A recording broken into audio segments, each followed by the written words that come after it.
ದೇವರೇ. ಒಟ್ಟು ಬೆಕ್ಕಟ್ಟು ಬಂದಾಗೆ ಬಂದೆ ಮಹಾರಾಯ. ಇದೊಳ್ಳೆ ಕತೆ. ಬೆಕ್ಕಟ್ಟು ಬಂದ್ರೆ ಅಪಶಕುನ ಅಲ್ವೇನೋ?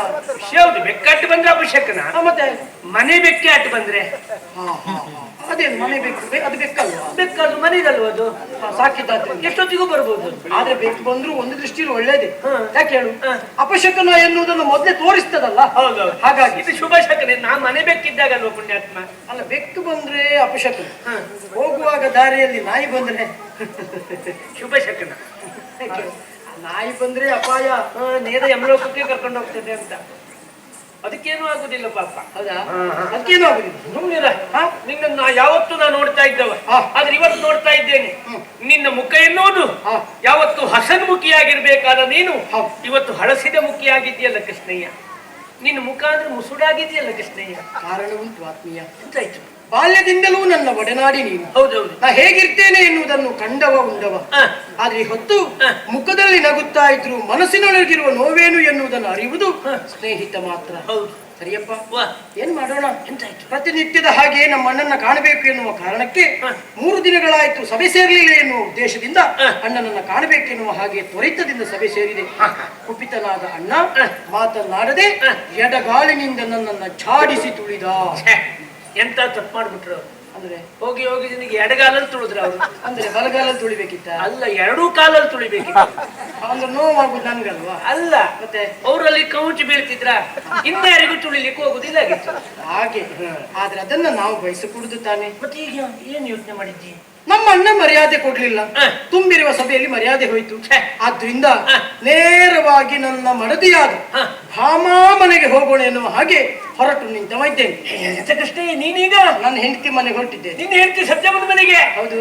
ನಾನು ಬರ್ತೇನೋ? ಬರೋದಿರ್ತೇನೆ. ನಿನ್ನ ಹೆಂಡತಿ ಮನೆಗಲ್ವಾ? ನಾ ಬರ್ತೇನೆ.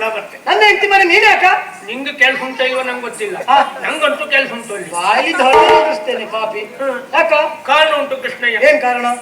ಈಗ ನಿನ್ನಲ್ಲಿ ಕೇಳೋದು ಏನು?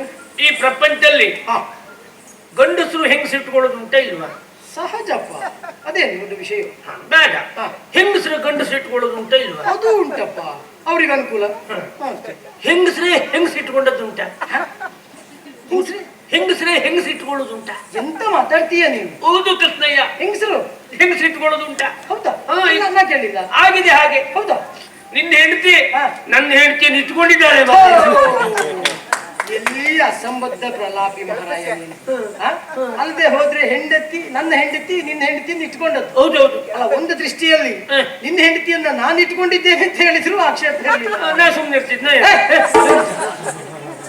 ಎಂತ ಮಾತಾಡ್ತೀಯ? ಅಲ್ಲ, ನೀರಂತ ಅದಾರ ಒಂದು ಲೆಕ್ಕದಲ್ಲಿ ಹೌದು ಮರೆ. ಅಂದ್ರೆ ರಕ್ಷಿಸುವುದಕ್ಕೆ ನಾವು ಇರಿಸಿಕೊಂಡಿದ್ದೇವೆ ಅಂತ ಹೇಳಿದ್ರು ತಪ್ಪಲ್ಲ. ಹೌದೌದು. ಆದ್ರೆ ನೀನು ನನ್ನ ಹೆಂಡತಿ ಒಂದು ಕೆಲಸಕ್ಕೆ ಶಬ್ದ ಸೇರಿಸು ಮಹಾರಾಯ, ಸಂಪೂರ್ಣ ಅಬದ್ಧಕ್ಕೆ ಹೋಗ್ತದೆ. ಅದಲ್ಲ ಕೃಷ್ಣಯ್ಯ. ಎಂತದ್ದು? ಅದು ನಂಗೊಂದು ಮದುವೆ ಆಯ್ತಲ್ಲ, ನೀನೇ ನೋಡ್ಬಿಟ್ಟದ್ದಲ್ಲ ನಂಗೆ. ನೋಡಿ ಮಾಡಿಸಿದ ಮದುವೆ. ನನ್ನ ಮದುವೆ ಆದ್ರಿಂದ ನಾನೇ ಎಲ್ಲಾ ಕಡೆ ಓಡಾಡಿ ಆಯಾಸ ಆದ್ರಿಂದ ಆ ದಿವಸ ಮದುವೆ ಕಾರ್ಯಕ್ರಮ ಮುಗಿದು ಪ್ರಥಮ ರಾತ್ರಿ ಕೋಣೆಗೆ ನಾನು ಕಳಿಸಿದ್ರು. ನನಗೆ ಆದ ಆಯಾಸದಕ್ಕಾಗಿ ಎಲ್ಲ ಕೆಲಸ ನಿಂದೆ ಆಗಿತ್ತು. ಹೌದೌದು. ನಿಮ್ಮ ಅಪ್ಪನಿಗೆ ನೀನು ಒಂದೇ ಮಗ ಮನೆಯಲ್ಲಿ. ಅಂದ್ರೆ ಬೇರೆ ಕಡೆ ನಮ್ಮ ಒಬ್ಬನೇ ಮಗ. ಆದ ಆಯಾಸದಿಂದ ಏನು ಆ ಪ್ರಥಮ ರಾತ್ರಿಯ ಆ ಕೋಣೆಯ ಹಾಸಿಗೆಯಲ್ಲೇ ನನಗಲ್ಲೇ ನಿದ್ದೆ ಬಂದೋಯ್ತು. ನಿದ್ದೆ ಬಂತು? ನನ್ನ ನಿದ್ದೆ ಗೊತ್ತುಂಟಲ್ಲ, ಎಲ್ಲ ಆಯ್ತಲ್ಲ. ಗೊತ್ತುಂಟಪ್ಪ, ಕೆಲವೊಮ್ಮೆ ನಾವೇ ನಿನ್ನನ್ನು ಬಿಟ್ಟು ಹೋಗುತ್ತುಂಟು. ಆಮೇಲೆ ಹೀಗೆ ನೋಡಿದ್ಮೇಲೆ ಇದೆಲ್ಲಿ ಆ ಬೈಲಲ್ಲಿ ಇದ್ದೇನೋ ಮನೆಯಲ್ಲಿ ಇದ್ದೇನೋ ಅಲ್ಲ, ಮೇಲ್ ನೋಡಿದ್ಮೇಲೆ ಗೊತ್ತಾಗ್ತದೆ ಪಕ್ಕನೆ. ಹೌದು ಕೃಷ್ಣಯ್ಯ, ನಿದ್ದೆ ಬಂದೋಯ್ತು. ಅದ್ರೊಂದು ಯಾವತ್ತು ನಾನು ಹಾಗೆ ಮಲ್ಕೊಂಡಾಗ ಚಳಿ ಆಗ್ತದೆ ಅಂತ ಒಂದು ಹೊದಕಲನ್ನು ಹೊದ್ಕೊಳ್ಳುದ ನಾನು. ಸರಿ ಸರಿ. ಅದನ್ನ ಪಕ್ಕದ ಮನೆ ಒಂದು ಬೆಕ್ಕು ಬಂದು ತೆಗಿಯುದು.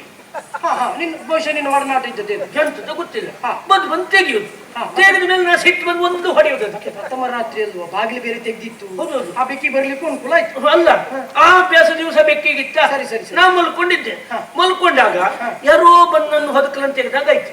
ಮುಸುಕನ್ನು ತೆಗೆದು ಇದು ಪಕ್ಕದ ಮನೆ ಬೆಕ್ಕಿ ಅಂದ್ರೆ ತೆಗೆದು ಒಂದು ಬಿಟ್ಟೆ. ಬಿಟ್ಟ ಮೇಲೆ ಗೊತ್ತಾಯ್ತು ಏನು? ಪಕ್ಕದ ಮನೆ ಬೆಕ್ಕಲ್ಲ ಇನ್ನು ಮುಂದೆ ನನ್ನ ಜೊತೆಗಿರುವೇ ಬೇಕು ಅಂತ ಗೊತ್ತಾಯ್ತು. ಅಂದ್ರೆ ನನ್ನ ಹೇಳ್ತಿ ಮರ ಅಯ್ಯೋ ದೇವ್ರೆ, ಅದು ಪ್ರಥಮ ರಾತ್ರಿ ದಿವಸವೇ. ಒಳ್ಳೆ ಸಿಟ್ಟು ಬಂದೈತೆ ಅವಳಿಗೆ. ಹಾ. ನೀವು ಪ್ರಥಮ ರಾತ್ರಿ ದಿವಸವೇ ಎಷ್ಟು ಹೊಡಿತೀರಿ ಅಂತ ಆದ್ರೆ ಇನ್ನು ಜೀವಮಾನ ಇಡೀ ನಿಮ್ ಜೊತೆಗಿದ್ರೆ ನನಗೆ ಎಷ್ಟು ಹೊಡಿಬಹುದು ನೀವು, ಸರಿ ಯಾವ ರೀತಿ ಬೈಬಹುದು ನೀವು. ಇಲ್ಲ ನಿಮ್ ಜೊತೆಗೆ ಇರುವುದಿಲ್ಲ ಅಂತೇಳಿ ಓಡೋದ್ಲು. ಎಲ್ಲೂ ಹೋದ್ಲು ಅಂತಿಲ್ಲ, ಅದೇಕೊಂದು ಸುದ್ದಿ ಅಲ್ಲ. ನಿನ್ನ ಹೆಂಡತಿ ಇಟ್ಕೊಂಡಿದ್ದಾಳೆ ಅಂತ ಕೆಲಸಕ್ಕೆ ಅಲ್ಲಿ ಹೋಗಿದ್ದಾಳೆ. ಸರಿ. ನಾನೊಂದು ಬರ್ತೇನೆ ಪುಣ್ಯಾತ್ಮತ್ವ, ನಾನೊಂದು ಬರ್ತೇನೆ.